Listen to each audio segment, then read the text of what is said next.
আসসালামু আলাইকুম সুপ্রিয় দর্শক, আশা করি আল্লাহর রহমতে ভালো আছেন, সুস্থ আছেন। পরিশ্রম শেষে আপনাদের জন্য ভিডিও তৈরি করছি, দয়া করে সঙ্গে থাকবেন। আজকের বিষয়টি হচ্ছে আমরা সম্পূর্ণই অনাবাদি জমিতে কিভাবে ঘাস চাষ করেছি সেটি নিয়েই আপনাদের সাথে কথা বলবো।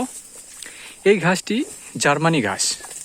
ঘাসটি রোপণ করা হয়েছে 24 সালে এবং আমরা পরপর 3 থেকে 4টি কাটিং দিতে পারছি এবং সামনে আরও কাটিং আমরা দিতে পারবো ইনশাল্লাহ। এটি বিভিন্ন বিস্তৃত এলাকা ছড়িয়ে ছিটিয়ে এই গাছটা আমরা রোপণ করেছি, যেটা দেখতে পাচ্ছেন চারপাশে গজারি বন। এর মাঝখান দিয়ে যে নিচু জায়গাগুলো রয়েছে সেই জায়গাগুলো আমরা 15 বিঘা এই জার্মানি ঘাসের আওতায় নিয়ে এসেছি এবং প্রচুর পরিমাণে জার্মানি ঘাস এখানে আমরা উৎপাদন করতে পারছি ইনশাল্লাহ। ছোট ছোট ঘাসগুলো দেখতে পাচ্ছেন, এটা আমরা কেটে নিয়েছি। এরপর কিছু পরিচর্যা আমরা এখানে শুরু করেছি, যেমন পানি, সেচ, সার এবং গোবর সার সমন্বয়ে আমরা এখানে ছিটিয়ে দিয়েছি। আর সেখান থেকে আমাদের ঘাসগুলো মাশাল্লাহ বেশ ভালো গ্রোথ এসেছে, ভালো ঘাস পাওয়া যাচ্ছে। এতে করে আমাদের যে গবাদি পশুর যে অন্যান্য খাবার সেটি আমাদের অনেকটাই কম লাগছে। এই ঘাসটি একবার রোপণ করলে দীর্ঘ সময় আমরা এটা পেয়ে থাকি। যেমন বছরে 6 থেকে 7 বার পর্যন্ত আপনারা এই ঘাসটি কেটে গরুকে খাওয়াতে পারবেন বা গবাদি পশুকে খাওয়াতে পারবেন। তো দীর্ঘ পরিশ্রম করার পর আপনাদের সাথে কথা বলছি, আমি ক্লান্ত। তো ভিডিওটি আপনাদের কাছে অবশ্যই যদি ভালো লাগে লাইক ও সাবস্ক্রাইব করবেন। আমার নতুন নতুন ভিডিওগুলো পাবেন, আমাদের খামারের গবাদি পশু অন্যান্য যে তথ্যগুলো কাজের ক্ষেত্রে আমি দিয়ে থাকি সেটি আপনারা পাবেন। এটি বিস্তৃত এলাকা জুড়ে এই গাছটি রোপণ করা হয়েছে, দেখতে পাচ্ছেন, দেখতে থাকুন।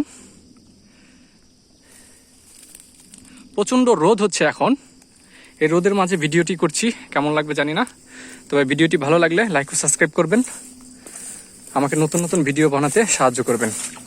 সামনে কিছু ঘাস আমরা মাত্র 15 দিনের মধ্যে 15 দিন পূর্বে রোপণ করেছি। এই 15 দিনের মধ্যে ঘাসগুলোর গ্রোথটা আপনারা দেখতে পাবেন, আপনাদের দেখাবো ইনশাল্লাহ,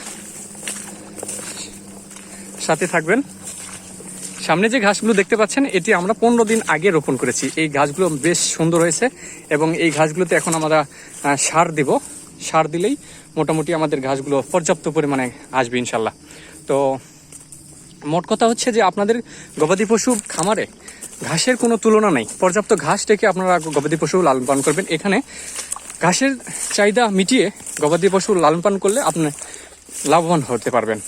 অন্যথায় আপনার বিকল্প খাবারগুলো খড়, বসি, অন্যান্য দানাদার খাবার, এগুলোর মধ্যে আপনি যদি নিযুক্ত করেন তাহলে লাভবান হতে পারবেন না। যে যতদূর পর্যন্ত দেখতে পাচ্ছেন পুরোটাই আমাদের ঘাসের জমি, এখানে আমরা ঘাস রোপণ করেছি। তো মাশাল্লাহ সুন্দর হচ্ছে, দোয়া করবেন আমাদের খামার যেন আরও উন্নত হয়। সবার কাছে এই প্রত্যাশায় আজকের মতো এই পর্যন্ত। ভালো থাকবেন, সুস্থ থাকবেন, নতুন নতুন ভিডিও পাবেন ইনশাল্লাহ। চ্যানেলটি সাবস্ক্রাইব করবেন, লাইক ও শেয়ার করে অন্যদের দেখার সুযোগ করবেন। ধন্যবাদ, ভালো থাকবেন, আসসালামু আলাইকুম।